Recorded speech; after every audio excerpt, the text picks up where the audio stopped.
যারা অভাবে আছেন তারা ঘরে ঢোকার সময় তিনটি কাজ করবেন। আজ থেকে ঘরে প্রবেশের সময় তিনটি কাজ করবেন, ওই ঘরে ইনশাল্লাহ কোনো অভাব থাকবে না। অভাবে আছেন, অনেকে কি বলেন, হুজুর খুব সমস্যা আছে, চাকরি ছিল চাকরিটা কি চলে গেছে, হুজুর খুব বিপদে আছে, করোনার সময় এসে একেবারে আমার ব্যবসাটাকে ধসে কি নামিয়ে দিয়েছে। তাদের জন্য বলছি, যারা হতাশ, যারা কষ্টে আছেন, অভাবে আছেন, সংসারে বরকত নেই, শুধু তিনটি কাজ করবেন আজ থেকে, ইনশাল্লাহ তাআলা আপনার ঘরে কোনো অভাব থাকবে না। তিনটি কাজ যদি আজ থেকে আপনারা করতে পারেন, দরজা দিয়ে প্রবেশ করবেন তখন করবেন, ঘরের মধ্যে ঢুকে তখনও করবেন। তিনটি কাজ আজকে থেকে আপনার জীবনের রুটিনের সাথে অ্যাড করে ফেলেন, যে আমি আর যাই করি না কেন এই তিনটি কাজ আমি করব। এই তিনটি কাজ যদি করেন ইনশাআল্লাহ তাআলা ঘরে কোনো অভাব অনটন দুঃখ দুর্দশা কিচ্ছু থাকবে না ইনশাআল্লাহ। আচ্ছা, এক নম্বর হচ্ছে ঘরে যখন প্রবেশ করবেন তখন সালাম দিবেন।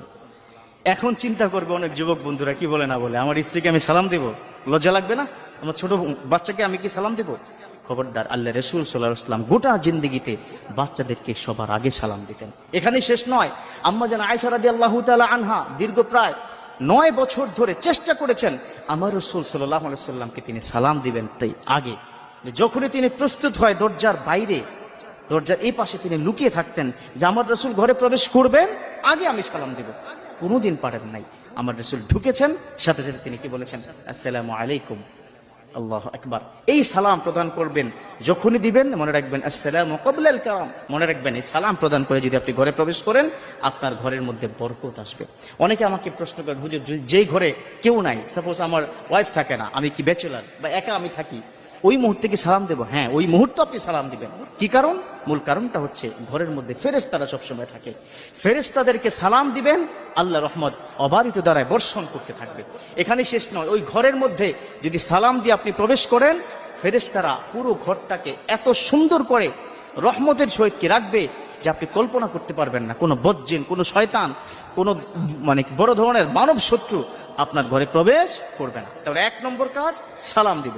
2 নম্বর কাজ হচ্ছে ঘরের দরজায় দাঁড়িয়ে সূরাতুল ইখলাস পড়বেন। আল্লাহু আকবার। আজকে এটা একটু নতুন শুনেছেন, তাই তো? সূরাতুল ইখলাস এটা হচ্ছে দা থার্ড পার্ট অফ হোলি কোরআন। কোরআন শরীফের 3 ভাগের 1 ভাগ, 3 ভাগের 1 ভাগ, অর্থাৎ সূরা ইখলাস কেউ যদি 3 বার পড়ে পুরো কোরআন খতম করার সওয়াব আল্লাহ পাক আমলনামায় দিয়ে দেয়। আল্লাহু আকবার। সেই সূরাতুল ইখলাস যখন আপনি ঘরের দরজায় দাঁড়িয়ে দরজা খোলার সময় পড়বেন, ওই ঘরের মধ্যে অভাব অনটন থাকবে না, থাকবে না, ইনশাআল্লাহ থাকবে না। এখানে শেষ না, দেখবেন কি ঘরের মধ্যে বরকত নাই। অনেকে এটা বলে যে হুজুর ইনকাম করছে অনেক, চাকরিতে হ্যান্ডসাম স্যালারি পাচ্ছে, কিন্তু ঘরের মধ্যে অসুখ বিসুখ লেগেই থাকে। আজকে থেকে আমলটা শুরু করে দিন। আপনি ঘরের কি দরজায় যখনই খুলবেন ওখানে দাঁড়িয়ে সূরাতুল ইখলাস পড়বেন, যখন বের হবেন যাওয়ার সময় সূরাতুল ইখলাস পড়বেন। এই ছোট্ট একটা আমল যদি করতে পারেন, ঘরের মধ্যে বরকত আর বরকত। স্বামী স্ত্রীর মধ্যে অনেক সমস্যা কিন্তু অনেক সময় হয়ে যায়, ওই মুহূর্তে যদি এই কাজটি আপনারা করতে পারেন, দেখবেন আপনাদের মধ্যে একটা সখ্যতা, একটা সুন্দর সম্পর্ক আপনার কি তৈরি হয়ে যাবে ইনশাআল্লাহ তাআলা। আরেকটা হচ্ছে ঘরে যখন প্রবেশ করবেন, প্রবেশ করার সময় এবং ঘুমাতে কি যাওয়ার সময় জানালা দরজা আটকানোর সময় বলবেন আউযু বিল্লাহি মিনাশ শাইতানির রাজিম। কথা কি বুঝতে পেরেছেন? ঘরের দরজা জানালা যখন আমরা কি রাত্রিকালীন সময় আটকাই না, সবাই তো আটকে কিন্তু কি ঘুমাবেন, কারণ অনেক সময় বজ্জিন আপনার ঘরের মধ্যে প্রবেশ করে। যখনই আপনি দরজা বা জানালা আটকে ঘুমাবেন, আটকানোর সময় পড়বেন আউযু বিল্লাহি মিনাশ শাইতানির রাজিম। আল্লাহ তুমি শয়তান থেকে আমাদের হেফাজত করো, আমরা আশ্রয় প্রার্থনা করছি শয়তান থেকে।